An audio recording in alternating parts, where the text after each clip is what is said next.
तो Starlink Elon Musk की company space x की एक परियोजना है जिसका मकसद सैटेलाइट के जरिए हाई स्पीड इंटरनेट सेवा दुनिया भर के दूर दराज और इंटरनेट से वंचित इलाकों तक पहुंचाना है। यह नई तकनीक के जरिए इंटरनेट की पहुंच दूर दूर तक पहुंचाता है। इसमें किसी तरह के केबल की जरूरत नहीं पड़ती है। भारत सरकार ने इसके लिए मंजूरी दे दी है। भारत सरकार ने स्टारलिंक को भारत में इंटरनेट सेवाएं शुरू करने के लिए लाइसेंस दे दिया है, जिससे अब यह देश में सैटेलाइट इंटरनेट सेवाएं शुरू कर सकेगी। यह लाइसेंस भारत के दूरसंचार मंत्रालय ने यानी टेलीकम्युनिकेशन डिपार्टमेंट ने जारी किया। स्टारलिंक भारत में ऐसी तीसरी कंपनी बन गई है जिसे यह मंजूरी मिली है। इससे पहले रिलायंस जियो और यूटेलसेट की वन वेब को यह लाइसेंस मिल चुका है। भारत के कई गांव, ग्रामीण इलाके, दूर दराज के इलाकों में अभी भी ब्रॉडबैंड या मोबाइल इंटरनेट की पहुंच नहीं है या कहीं कि बहुत सीमित है। स्टारलिंक इन इलाकों में भी तेज इंटरनेट उपलब्ध कराने का दावा करता है।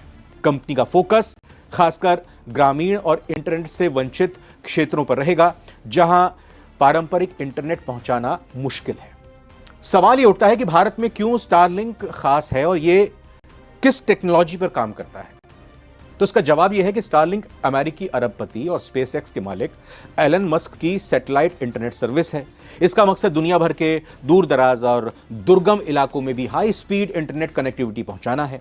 आमतौर पर जमीन पर इंटरनेट देने के लिए फाइबर ऑप्टिकल्स या मोबाइल टावर का नेटवर्क तैयार करना पड़ता है, लेकिन स्टारलिंक एकदम अलग तकनीक पर काम करता है जिसमें इनकी जरूरत ही नहीं पड़ेगी। ये पृथ्वी की निचली कक्षा में छोटे छोटे सैटेलाइट्स का जाल बिछाकर इंटरनेट की सेवाएं देता है।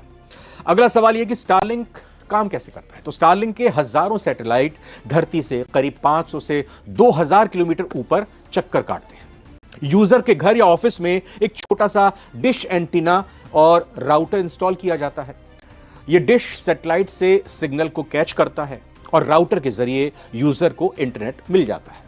कोई तार नहीं, कोई वायर नहीं। इसमें स्पेसएक्स अब तक 6000 से ज्यादा सैटेलाइट्स लॉन्च कर चुका है और 2027 साल तक यानी साल 2027 तक 42000 सैटेलाइट्स की इसकी योजना है। आखिर भारत सरकार ने स्टारलिंक को मंजूरी क्यों दी है? इसके पीछे की वजह क्या है? क्या ट्रंप और मस्क की लड़ाई के बीच भारत मस्क को यह रिझाने के लिए लाइसेंस दे रहा है या इसके पीछे कुछ और वजह है? तो इसका जवाब यह है कि एलन मस्क की कंपनी स्टारलिंक 2021 में भारत में प्री ऑर्डर लेना शुरू कर चुकी थी, लेकिन सरकार की मंजूरी के बिना। उस वक्त डिपार्टमेंट ऑफ टेलीकम्युनिकेशन ने उन्हें नोटिस भेज दिया। इसके बाद कंपनी ने भारतीय लाइसेंस के लिए आवेदन किया। अब साल 2025 में भारत सरकार ने स्टारलिंक को सैटेलाइट ब्रॉडबैंड सर्विस देने की मंजूरी दे दी है। इसकी कई वजह हैं। देश के दुर्गम, ग्रामीण और सीमावर्ती इलाकों में इंटरनेट कनेक्टिविटी की बड़ी समस्या है और आज की तारीख में इंटरनेट कितना जरूरी है ये आप और हम जान सकते हैं, क्योंकि हम और आप भी इंटरनेट के जरिए ही तो जुड़ रहे हैं। सरकारी फाइबर प्रोजेक्ट जैसे भारत नेट के बावजूद दूर दराज के गांव और पहाड़ी इलाकों में कनेक्टिविटी नहीं पहुंच पाई। लद्दाख, कश्मीर, उत्तराखंड, अरुणाचल प्रदेश जैसे इलाकों में बॉर्डर सिक्योरिटी और सिविल यूज दोनों के लिए तेज और भरोसेमंद इंटरनेट की जरूरत पड़ती है। लिहाजा डिजिटलाइजेशन और ई गवर्नेंस को हर गांव तक पहुंचाने के लिए स्टारलिंक सैटेलाइट इंटरनेट सबसे तेज और आसान विकल्प है। सवाल यह कि भारत में स्टारलिंक आने से क्या क्या बदल जाएगा। तो दूर दराज के इलाके हैं, वहां पर हाई स्पीड इंटरनेट मिलेगा, खासकर उन जगहों पर जहां ना तो मोबाइल टावर है ना फाइबर लाइंस हैं। वहां पर अब सैटेलाइट इंटरनेट से तेज कनेक्टिविटी मिलेगी। और जैसे इलाके हमने आपको पहले भी बताया कि लद्दाख हो या कश्मीर के दूर दराज के इलाके हों, उड़ीसा के, झारखंड के या छत्तीसगढ़ के एकदम जंगल वाले इलाके हों या अरुणाचल प्रदेश की बात करें, अंडमान निकोबार की बात करें, आपदा के वक्त भी इंटरनेट के जरिए भूकंप हो या बाढ़ हो या युद्ध जैसी स्थिति में जमीनी नेटवर्क फेल हो जाते हैं, लेकिन ये सैटेलाइट नेटवर्क फेल नहीं होगा। ये काम करता रहेगा, किसी तरह की कोई भी सर्विस में रुकावट नहीं आएगी। इंटरनेट सेवाएं सैटेलाइट इंटरनेट के जरिए लगातार चलती रहेंगी। इस टेक्नोलॉजी के आने से सेना में, प्रशासन में और राहत के काम में बड़ी मदद मिलेगी। दुर्गम इलाकों के बच्चों को ऑनलाइन पढ़ाई करने में मदद मिलेगी। मरीजों को डॉक्टर से वर्चुअल कंसल्टेशन की सुविधा हो जाएगी। स्मार्ट विलेज और डिजिटल इंडिया के सपने को इससे एक बूस्ट मिलेगा। गांव में ऑनलाइन बैंकिंग, सरकारी योजनाओं की जानकारी, ई सेवा, तमाम तरह की ये सुविधाएं आसान हो जाएंगी। अब क्या स्टारलिंक का इंटरनेट मुफ्त में मिलेगा? यह सवाल आप सबसे ज्यादा इंतजार कर रहे होंगे जवाब जानने के लिए। तो इसका जवाब नहीं है, क्योंकि अगर कोई सर्विस लेनी है तो उसके लिए पैसा तो चुकाना पड़ेगा। स्टारलिंक एक कमर्शियल सर्विस है और ये किसी भी दूसरे इंटरनेट सर्विस प्रोवाइडर की तरह ही एक पेड सर्विस होगी। अब आपके मन में सवाल यह होगा, अगर पेड सर्विस होगी तो इसका खर्चा बहुत ज्यादा तो नहीं होगा? फिलहाल अभी कंपनी की तरफ से भारत के लिए कोई ऑफिशियल रेट कार्ड या क्या कुछ चार्जेस होंगे वो तो नहीं बताए गए, लेकिन अमेरिका और यूरोप में इसका मंथली जो खर्चा है वो लगभग भारतीय रुपए के हिसाब से अगर देखें 8,000 से लेकर 10,000 तक आता है एक महीने का। भारत में कीमत कम होने की संभावना है क्योंकि भारत में 8 से 10,000 का जो खर्चा है वो मतलब दूर दराज के इलाकों के लोगों के लिए, जिनका मकसद के लिए ये सर्विस लाई जा रही है, उनकी तो छोड़िए, जो मिडिल क्लास हैं वो तक 8 से 10,000 का खर्चा शायद नहीं कर पाएंगे, शायद क्या वो कर ही नहीं पाएंगे। अब भारत सरकार ने सैटेलाइट ब्रॉडबैंड को जन सेवा के तहत प्रमोट करने का इरादा जताया है। ग्रामीण इलाकों और सरकारी योजनाओं में सब्सिडी या पब्लिक प्राइवेट पार्टनरशिप पीपीपी के तहत सस्ती दरें दी जा सकती हैं। इसका कंपटीशन में वन वेब और जियो सैटेलाइट जैसी कंपनियां भी उतर रही हैं, जिससे प्राइस वॉर भी हो सकती है। क्या इंटरनेट बहुत तेज हो जाएगा जब ये सर्विस आ जाएंगी इसकी, स्टारलिंक की? हाँ बिल्कुल, लेकिन ये लोकेशन और प्लान पर भी निर्भर करेगा। आपने कौन सा प्लान लिया हुआ है, किस लोकेशन में आपका घर है, सैटेलाइट उस जगह किस तरह से आ पा रहा है, नहीं आ पा रहा है। स्टारलिंक की स्पीड 50 एमबीपीएस से 250 एमबीपीएस तक होगी। यह स्पीड भारत के फाइबर और मोबाइल इंटरनेट से कई गुना बेहतर है, खासकर जो दूर दराज के इलाके हैं। अब सवाल यह भी है कि क्या इसके लिए मोबाइल नेटवर्क की जरूरत पड़ेगी? बिल्कुल नहीं पड़ेगी। यह सीधा सैटेलाइट से सिग्नल पकड़ता है, सिर्फ एक डिश और वाईफाई राउटर लगेगा, काम खत्म। इंटरनेट का आनंद लीजिए।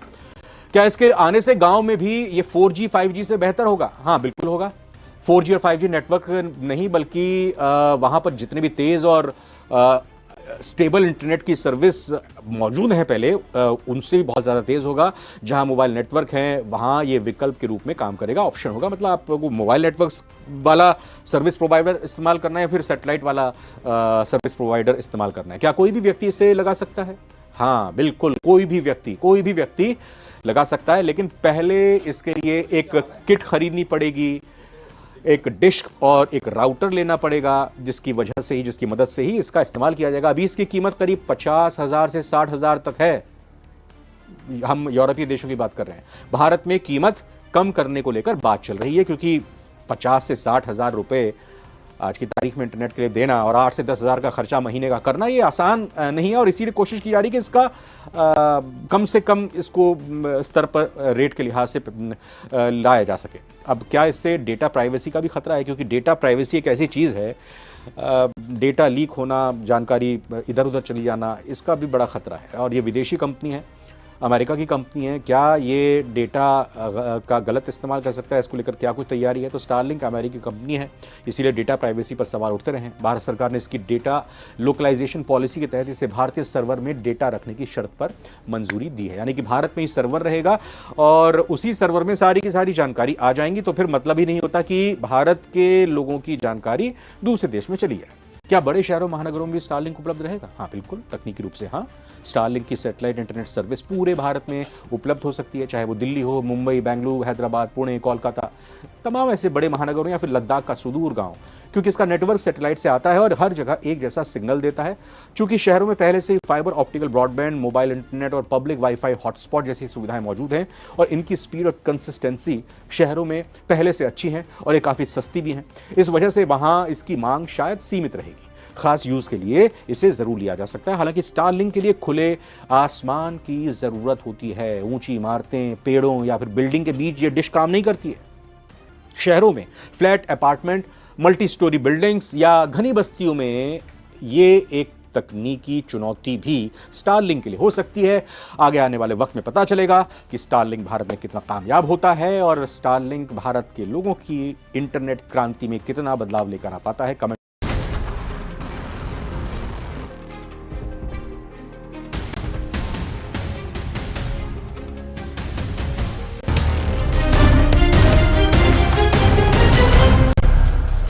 मेरे वजूद से कम तेरी जान थोड़ी है, फसाद तेरे मेरे दरमियान थोड़ी है। शुजा खावर का यह शेर अमेरिका के राष्ट्रपति डोनाल्ड ट्रंप और टेस्ला के मालिक एलन मस्क के बीच के रिश्तों को बयां करने के लिए मौजूदा दौर में सबसे सटीक नजर आता है। जो एलन मस्क राष्ट्रपति चुनाव प्रचार के दौरान न केवल ट्रंप का समर्थन कर रहे थे, बल्कि उनके जीतने के बाद नाचने तक लगे थे। आज वही ट्रंप पर हमलावर हैं। Musk social media platform x पर अमेरिकी राष्ट्रपति ट्रंप की जमकर धज्जियां उड़ा रहे हैं। आरोप प्रत्यारोप के बीच नौबत यहां तक पहुंच गई है कि एलन मस्क ने ट्रंप के खिलाफ महाभियोग तक की मांग कर दी है और तो और अपनी पॉलिटिकल पार्टी तक बनाने की तैयारी भी शुरू कर दी है और बाकायदा सोशल मीडिया पर इसके लिए एक पोल भी करा लिया है कि क्या उन्हें ऐसा करना चाहिए, अपनी पार्टी का नाम भी दे दिया है। तो डोनाल्ड ट्रंप और एलन मस्क के बीच तीखी नोकझोंक और सोशल मीडिया पर हमले के सार्वजनिक तमाशे बनने के बीच एक खबर आई कि एलॉन मस्क की कंपनी स्पेस एक्स को Starlink satellite internet service Bharat में ऑपरेट करने के लिए टेलीकॉम डिपार्टमेंट का लाइसेंस मिल गया है। स्टारलिंक तीसरी कंपनी है जिसे भारत में सैटेलाइट इंटरनेट सर्विस ऑपरेट करने का लाइसेंस मिला है। इससे पहले वन वेब और रिलायंस जियो को मंजूरी मिली थी। अब आप लोगों के मन में कई सारे सवाल होंगे, जैसे स्टारलिंक क्यों खास है, यह किस तकनीक से चलता है, मतलब इसके जरिए इंटरनेट की सुविधा कैसे मिलती है, भारत सरकार ने स्टारलिंक को मंजूरी क्यों दी है, भारत में स्टारलिंक आने से क्या क्या बदलेगा, क्या स्टारलिंक का इंटरनेट मुफ्त में मिलेगा, अगर नहीं तो इसमें कितना खर्च आएगा, क्या इंटरनेट की स्पीड बहुत तेज हो जाएगी, क्या इसके लिए मोबाइल नेटवर्क की जरूरत होगी, क्या इसके आने से गांव में भी ये 4G और 5G से बेहतर काम करेगा, और क्या कोई भी व्यक्ति भारत में इसे लगा सकता है, इसका इस्तेमाल कर सकता है, फिर सिर्फ खास लोगों के लिए होगा। नमस्कार, बहुत बहुत स्वागत आप सभी का। सारी दुनिया में आज आपके इन्हीं तमाम सवालों के जवाब देने की कोशिश करेंगे। मैं रविंद्र सिंह आपके साथ। तो स्टारलिंक एलन मस्क की कंपनी स्पेस एक्स की एक परियोजना है जिसका मकसद सैटेलाइट के जरिए हाई